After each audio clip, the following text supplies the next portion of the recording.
speak English like a native. Join my VIP program at effortlessenglishclub.com. effortlessenglishclub.com. Join my VIP program. Become a VIP member. Get my VIP lessons. Speak English powerfully, confidently, at an advanced, fluent level. effortlessenglishclub.com. Welcome to our final book club show for Animal Farm. We're still doing Animal Farm, the last chapter of Animal Farm by George Orwell. As usual, I will first explain what happens in the chapter 10, the final chapter. Then I'll go back and talk about some of the meaning, some of the messages that are some of the obvious ones and some that are my opinion as well.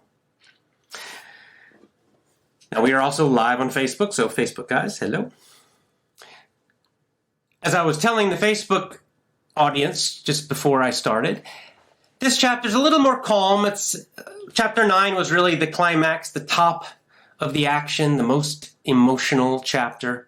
This is the final chapter, so it's just kind of, all of the action is just kind of ended, right? It just ends the story, so it finishes everything up. And it's kind of like a full circle, you'll see. Anyway, let's just go ahead and start chapter 10. Here we go, chapter 10. Chapter 10 begins, years passed. Okay, so between chapter 9 and chapter 10, there's a big gap. There's a big time gap, right? So we had chapter 9, and then now many, many years go by before chapter 10. So there's many years in between that the story does not talk about. And it says that, many of the animals died and new ones were born, right? So many animals died and others born because this is a long time. And in fact, only a few of the old animals remain, right? The animals from before the revolution. There's Clover, which is the horse, right? It was Boxer's friend, the female horse, the mare. There's our old friend Benjamin, the old donkey. Moses the raven, right? He's kind of the religious guy, religious bird. And then several of the pigs. Others died. The old dogs died. Muriel, which was a horse, died. I believe a horse. Even Jones, the original human farmer, dies during the time between chapter 9 and chapter 10. Snowball was forgotten. So remember Snowball? They used him as the big enemy to gain power and to get more and more and more power, to scare the animals all the time. Well, finally, they don't need to do that anymore. Finally, Napoleon and the pigs have total control. 100% control, so they don't need the story about Snowball anymore. They don't need all those lies. So everybody just forgets about Snowball completely. Boxer was forgotten. Our hero who died in chapter 9, the great hero, good-hearted Boxer, who worked so hard for the animals, before and during and after the revolution. And everyone just forgot him. So I guess this is also quite sad, right? They killed him, they betrayed him and killed him in the last chapter. And now in this chapter, they just forget him completely. Except, of course, his old friends. So Clover and Benjamin, they don't forget. They don't forget Boxer. They remember him, of course, but everybody else forgets him. Clover now is quite old, but Orwell mentions that no animals ever actually retire. So remember, they were told this lie that, when they got old, they could retire. Remember, they told that lie to Boxer. Boxer thought he was going to retire. Instead, he got sick, and the pigs just killed him for money. Well, now they don't even pretend about retirement anymore. No animals ever retire. They just work and work and work until they die. Now, many years later, Napoleon is a mature boar. Mature. Here, mature means older. Not super old, but maybe like middle-aged for a pig. And he's kind of large and fat. Squealer is super fat. Squealer, the propaganda pig, is so fat that it was hard for him to see from his eyes. There was fat on his face. His face was so fat that his eyes were only very, very, very small because he became huge, really, really, really fat. Benjamin, it says only Benjamin was basically the same. He had a little bit more gray hair, and since Boxer died, he was a little more kind of sad. But otherwise, Benjamin just stayed the same. In this story, donkeys seem to live a very long time. Now, all the other animals, many, many more new animals were born after the rebellion, after the revolution. And so for them, they have no memory, no knowledge, no experience of life before the rebellion, right? Life before Animal Farm. They don't remember. So they just believe automatically all of the lies from the pigs, right? All of the propaganda, because they know nothing else. They don't know.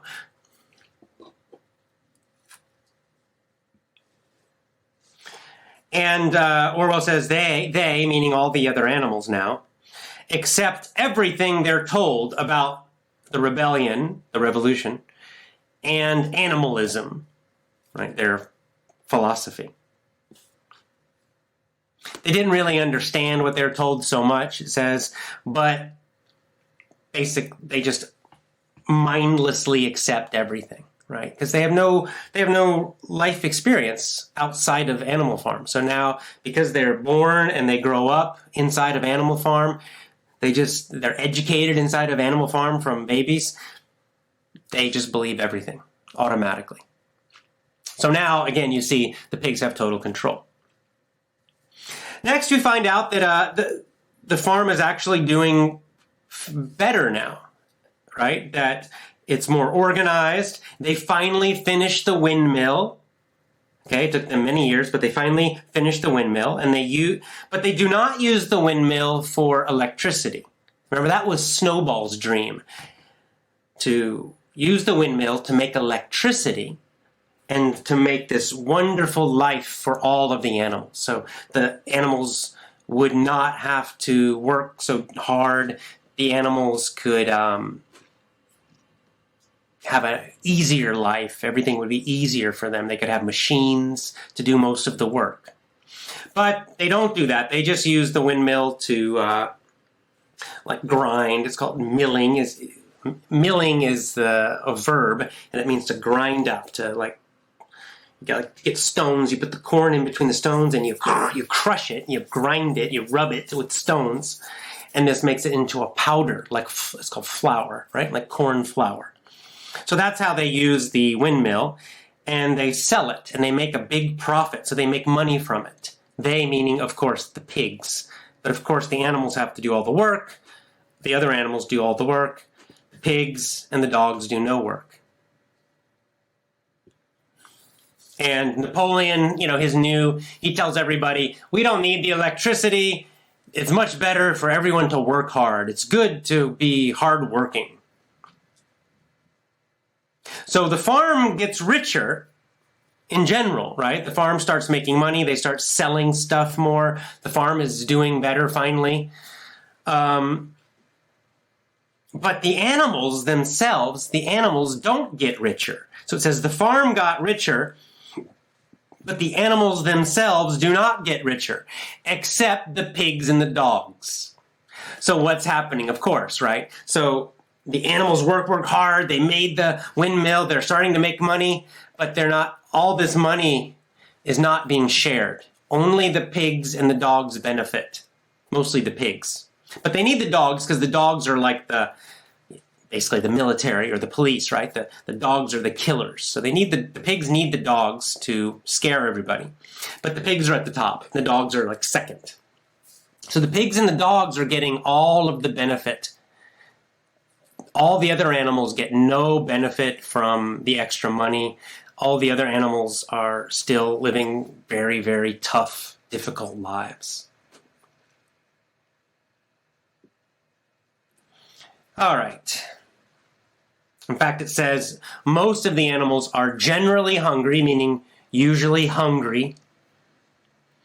They sleep on straw. Straw is just like dried grass, dried hay. So they don't have beds. They don't have soft beds.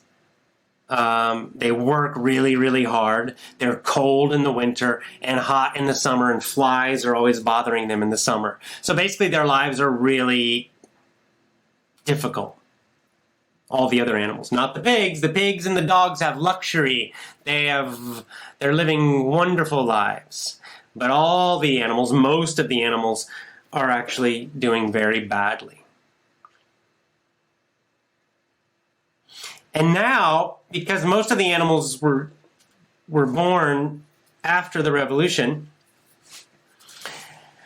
and even the old ones that were there before, it's so long ago, their memory is they can't remember before the revolution very well. So Orwell says there was nothing they could compare. They couldn't remember anything. Most of them were born after the revolution, so they had no idea what life was like. They could only trust what Squealer said, the propaganda, right? And Squealer was always telling them, with using lots of numbers and things, how everything was getting better and better, how everything was wonderful. So the propaganda is, you're so lucky, everything's wonderful, it's so much better than before. But of course they really don't know what it was like before, except Benjamin. And in fact, they believe the propaganda, they believe the lies, and they still feel very proud, they feel good, they are part of Animal Farm. They're proud of their history, the history of fighting against the humans and winning. They're proud of their commandments, right? The 7 commandments, those 7 rules of Animal Farm. And they still believe all of this. They still believe that someday in the future, they will have the perfect society. They still believe there will be utopia. Someday it will happen. Someday it will come true. Someday everything will be perfect. So, this is kind of sad, obviously, right? And they're still proud, they're happy, because still, no animal walks on 2 legs, right? 2 legs bad, 4 legs good. And they don't have to call anyone master. All animals are equal. They still believe all animals are equal, even though it's obvious that's not true. They believe it. They believe we're all equal still. Okay, so that's sort of the beginning of chapter 10. Next, something happens. Squealer takes the sheep to a field, to an area of the farm, only the sheep. And then Squealer starts to teach them a new song, a secret new song. And he doesn't want any other animals to know what's happening. And he works with them for, a week or 2, I think. Next, something shocking happens for the animals. Suddenly, they see a pig walking on 2 legs. And it's Squealer. And he's practicing. He's not doing really well. It's a little awkward, meaning not smooth, not graceful. But he's doing it. And then after Squealer, they see, one by one, all of the pigs coming out of the house. And they're not walking on 4 legs. They're walking on 2 legs like humans. And then finally, Napoleon comes out. And he also is walking on 2 legs. And he's carrying a whip. Whoosh, like Indiana Jones, right? He's carrying a whip in his hands. And so this shocks all of the animals, right? Because they had this rule, always, 4 legs good, 2 legs bad, 4 legs good, 2 legs bad. So this kind of propaganda, and suddenly the pigs are walking on two legs bad. And it says they're so shocked that they're almost ready to protest. They're almost ready to criticize the pigs. They're almost ready to say something. The animal's like, what are you doing? They're getting ready to say something. And suddenly the sheep start singing their new song. What's the new song? 4 legs good, 2 legs better. 4 legs good, 2 legs better. And of course the sheep just repeat it again and again and again really loudly so nobody else can talk, no one else can say anything, nobody else can think, right? It's this same technique the sheep always use, just repeating some simple thing again and again and again and again to stop all discussion, to stop all protest, to stop all arguments. So they just say, 4 legs good, 2 legs better. 4 legs good, 2 legs better. 4 legs good, 2 legs better. And the sheep keep saying this again and again and again, and finally the pigs walk back into the farmhouse on 2 legs. And then the sheep stop, and it's too late. They can't protest. They can't say anything anymore. And all the animals, as usual, right, just like always when they change the rules, first the animals are kind of confused. What happened? And then they just accept it. And then they just accept, as usual, the propaganda, the lies. And Clover, though, is a little confused, and she asked Benjamin, because again, Clover's remembering there's a rule, 2 legs bad. So she asked Benjamin to go to the barn and read the rules again, right? The 7 rules. The 7, kind of like Effortless English, the 7 commandments. And Benjamin does it. But now there's only 1 rule. There's only 1 commandment. So not 7 anymore. So once again, the pigs have completely changed all the rules. They get rid of all of them. There's only 1 now. This 1 rule is this. All animals are equal, but some animals are more equal than others. Some are more equal than others, which this is kind of Orwellian language again, right? It's this strange way of saying animals really are not equal. All animals are equal, and then the next sentence basically says, but actually they're not.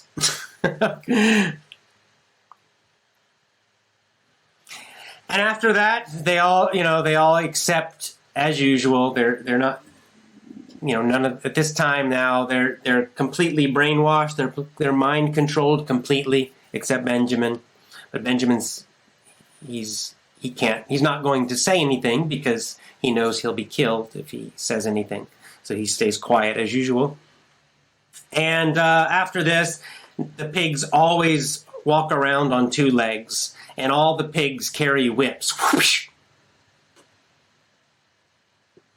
And they also see Napoleon walking around with a pipe. He starts smoking a pipe. So he's walking on 2 legs, smoking a pipe. And then all the pigs start to wear clothes. Remember, that was one of their original rules, no clothes. Well, now all the pigs start to wear human clothes. They're walking on 2 legs. Napoleon's smoking a pipe. They all drink beer. Next, a group of human farmers visit Animal Farm. And they inspect the farm, meaning they look around and they examine the farm. So they visit the farm.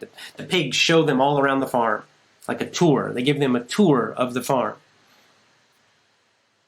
And after the tour, the humans and the pigs have dinner together in the farmhouse. And Clover and all the animals come and they look in the window. They look in the window and they see the humans and the pigs having dinner together, having a dinner party together. And they're all drinking beer together. And then Mr. Pilkington, remember he was one of the neighbor farmers who for a long time he was an enemy. He stands up to give a speech to all the pigs and all the humans. And he says, for a long time, there were problems between Animal Farm and the human farms. For a long time, we did not trust each other. But now that is finished. Now we are all friends. In fact, he said, for a long time the humans thought that Animal Farm would be bad. We were worried there would be some big revolution, a big change, and that you were going to create some wonderful place, and then all the animals everywhere would want freedom. But now we look around, we see that Animal Farm is actually even better than our farms.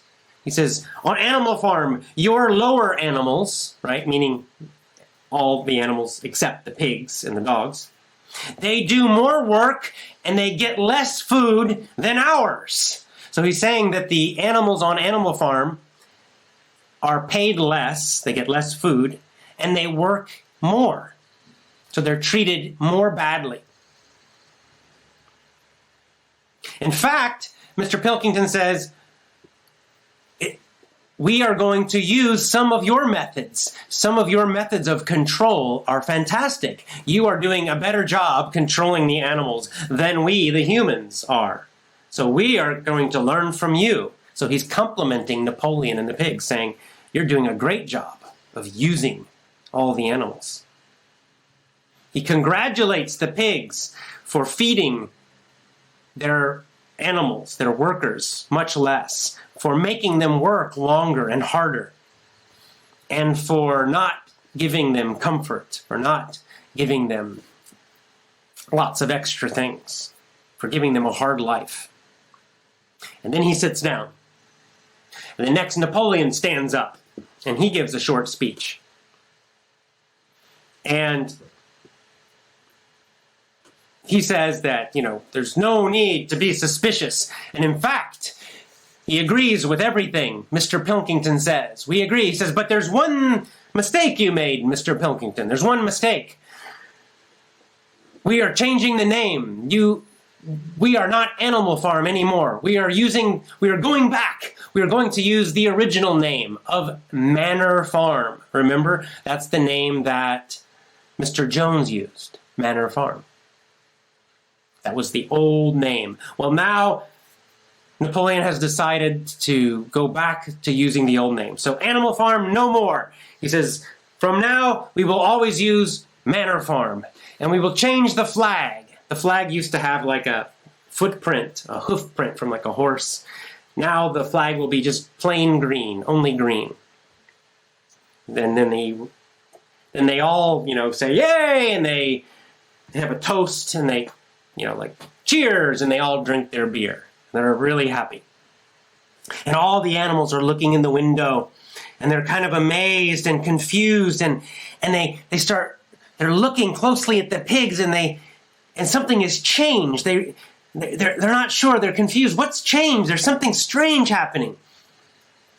And suddenly they realize that they look at the pigs, they look at the men. They look at the pigs, they look at the men. And now there's no difference. They look exactly the same. The men look kind of fat and a little bit like pigs, and the pigs look fat, and they're sitting up and looking like and wearing clothes. And now the humans and the pigs look exactly the same. The pigs have become exactly like the human masters, the human farmers. And it was impossible to say which was which. They look exactly the same. And that is the end of Animal Farm. So let's go back and talk about the meaning. So of course it comes around to it's just like a big circle, right? After the revolution. They're now back, and it's exactly like with Mr. Jones, except that it's even worse. So the revolution, in the end, accomplished nothing at all. It just made their lives worse. All right, let's go back and talk about the meaning a little bit. So years passed. Again, we see this, how memory is used, right? The fact that the longer the revolution, right, the longer that the pigs have power, the longer that Napoleon has power, then it becomes more and more difficult for anyone to remember the truth. And so one of the powerful things is that the propaganda becomes more and more powerful, right? As the older people die and younger people come who go through the education and only learn the lies, then more and more and more control happens, right? It becomes almost impossible for anyone to know or remember the truth anymore. And this is, again, this shows you why so many of these revolutions, most of these revolutions, will try to use the young people. It's not just that young people are idealistic and have lots of energy. It's because young people are clueless. Young people don't have much experience. They don't remember the past because their past is too short, right? Someone who's 70 years old, it's hard to fool them, right? They have a longer memory. They remember long ago. They remember the lies. They see through the lies. They're much more like Benjamin. It's harder to fool. It's harder to trick the old people. But the young people, they're easy to fool, right? They don't have any life experience, right? They go off to school and they will just believe almost anything they're told. Because they don't have life experience, they don't know what is true and what is false, what is a lie and what is the truth. They don't know what the real history is. So they just believe what they are told. This is why young people are used so many times in these communist revolutions and indeed in most kinds of revolutions. It's because they're easy to use. They're easy to control. Young people are much easier to control. They're also more emotional, so it's easy to get them really angry and upset and make them do terrible things. All right. Now we see what's happening in general, and the theme of this chapter, the main meaning, the main point of this chapter is that in the end, nothing changes at all except life gets worse. In the end, the pigs become human. So in this story, in other words, the pigs become just like the old boss, right? It's just like the Who song, right? Won't get fooled again. Meet the new boss, same as the old boss. And that is really the final meaning of this chapter.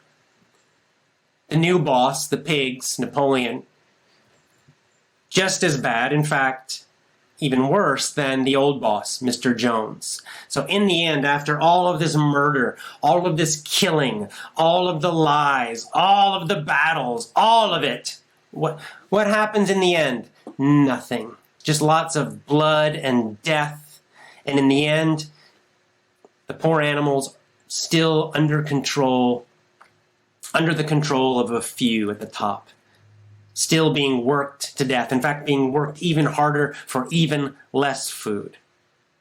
The ones at the top, the pigs, are still benefiting. Nobody else is. They're still getting all the wealth, all the great life, and the regular animals still suffer and suffer and suffer. They even change the name back. They don't even pretend. Finally, in the end, they just even get rid of all the pretend propaganda. They have such total control at the end, the pigs do, that they stop calling it Animal Farm. They just go back to using the same old name again. So what Orwell is saying is it wasn't worth it. Nothing good happened from all of this, all of the blood and the death and the killing, the murdering, the lies, the battles against the humans. None of it mattered at all. Meaningless. Just made their life worse. This is obviously a tragedy. This is not it's not a happy ending. It's quite the opposite. So again, he says they're actually, all the animals, they're hungry. Their lives are terrible. And really, that's about it. It's just kind of a repeat. The rest of the chapter is basically, that's what it means. The pigs, in the end, the pigs become the humans again.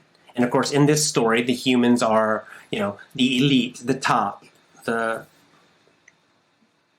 In the beginning, it was Mr. Jones, right? The farmer, the masters. Well, the pigs become the same masters. So it comes around to the circle. They start with their mean, terrible human master. They go through the revolution. Yay! Everything's going to be great. They fight Mr. Jones, scare him off. The pigs take control, and the pigs get more and more control, more and more lives. Then Napoleon takes total control. Then they start changing all the rules. Then they start killing the pigs, and the dogs start killing any animal that goes against them or tells the truth. Then finally, Boxer, the great good-hearted hero, is murdered for money, and all the animals are terrified. They all believe the propaganda. Then the pigs have total, complete, 100% control with Napoleon at the top. And then we're right back to the beginning. The pigs basically become Mr. Jones. Napoleon becomes Mr. Jones, but even worse. So it's not just a circle, it's like a spiral. It actually is a circle that goes down. It gets worse. So, this is not an optimistic story. What is Orwell saying? He's saying that, well, I think that part is clear, and I think that Orwell is telling us in this story that, utopias lead to dystopias. A dystopia is the opposite of a utopia. Utopia is a perfect society where everyone's happy, everything's wonderful, everything's great, everything is perfect. But the attempt to create a utopia, because utopias are unnatural and impossible, the attempt to create a utopia requires total control of everyone. And what happens is that every time this socialist, this communist utopia is attempted, actually they create the opposite. They create hell, which is a dystopia, which is a horrible hell or hell-like society, country. So it's a warning again. This story overall is a warning to beware, beware, beware. It's a very strong warning. And of course, he's right. We've seen this in history. I've mentioned, we all know the countries. I've mentioned them again and again. And of course, Venezuela is our perfect current day, 2018 example. It's happening again in Venezuela right now. It's tragic. It's very, very sad. I don't know how it will end. We don't know. It's ending very badly now. What will happen in Venezuela years from now? I don't know. Maybe they'll gain freedom again. Maybe they won't. Who knows? But it's a terrible, terrible, terrible warning. A strong warning that when we go against nature, we try to control people from above. You're giving power to a small group at the top. It always ends very, very badly for most people.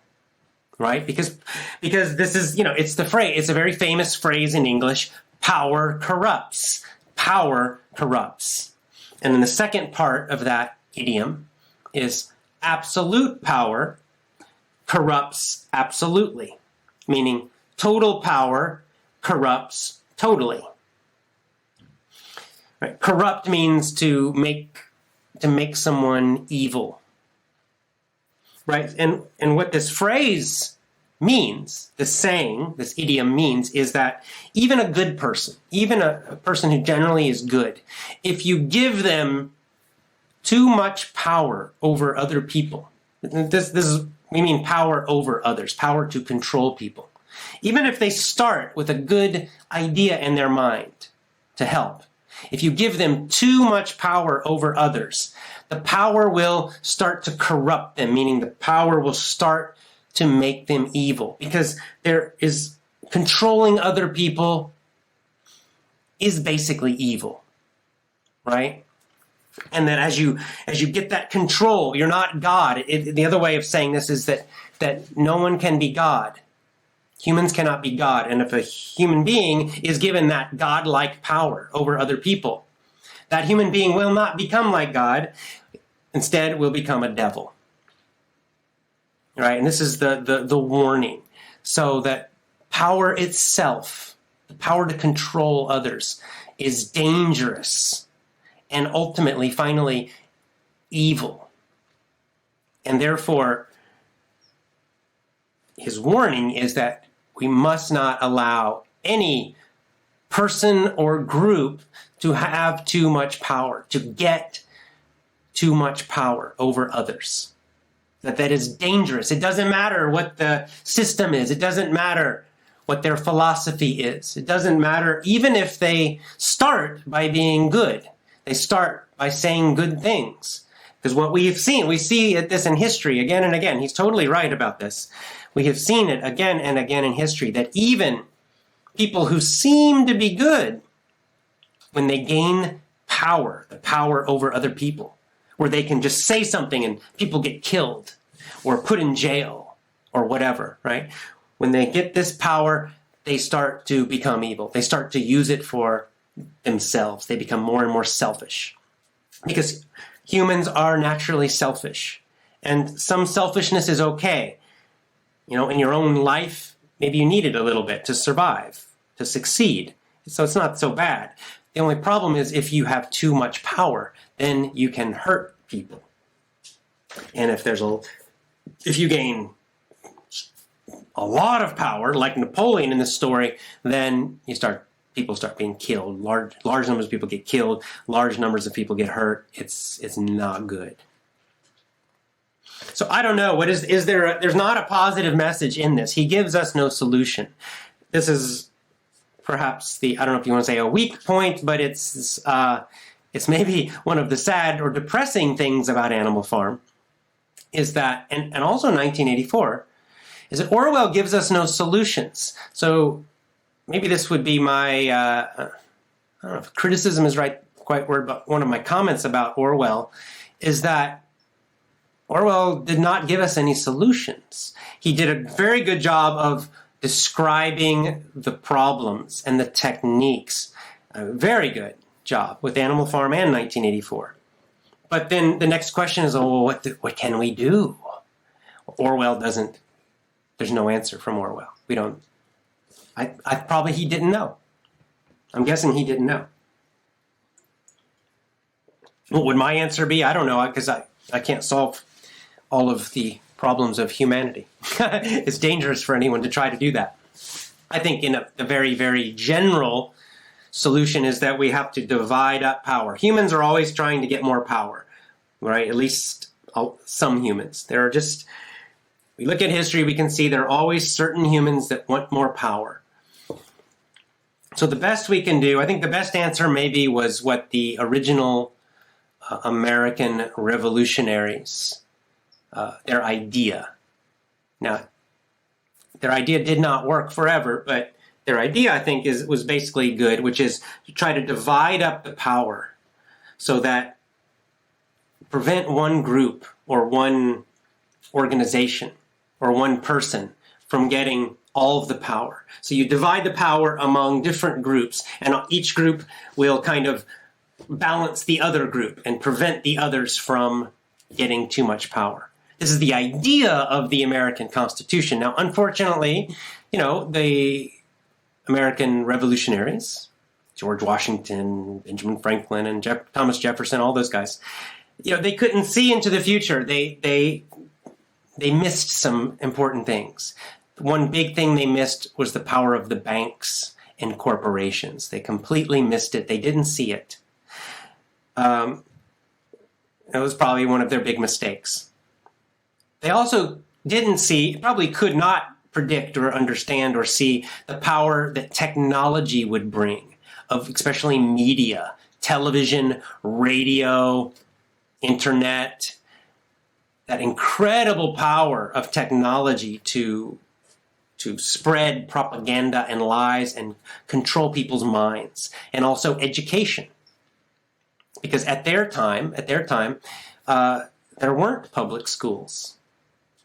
There weren't this was before the big industrial revolution. So we can't blame them for all of that. They just didn't see and understand how much power would come from those technological changes and historical changes. So, it means that, I can't remember which one said it, but one of the American revolutionaries said, that, I think it was Benjamin, I think it might have been Benjamin Franklin, or maybe it was Thomas Jefferson, that The price of freedom is eternal vigilance. It means the price of freedom is that we must always be careful. We must always be watching, right? Because things change. And so if most good people relax and ignore what the powerful are doing, then the powerful will start getting more and more and more power and control. And suddenly you will have Animal Farm again. And we've seen this happen. And that's what happened in America, for sure. And many places. So that is the end. That is the end of Animal Farm. That is the rather strong warning from George Orwell. Now, back to just reading in English. I encourage you to read the book.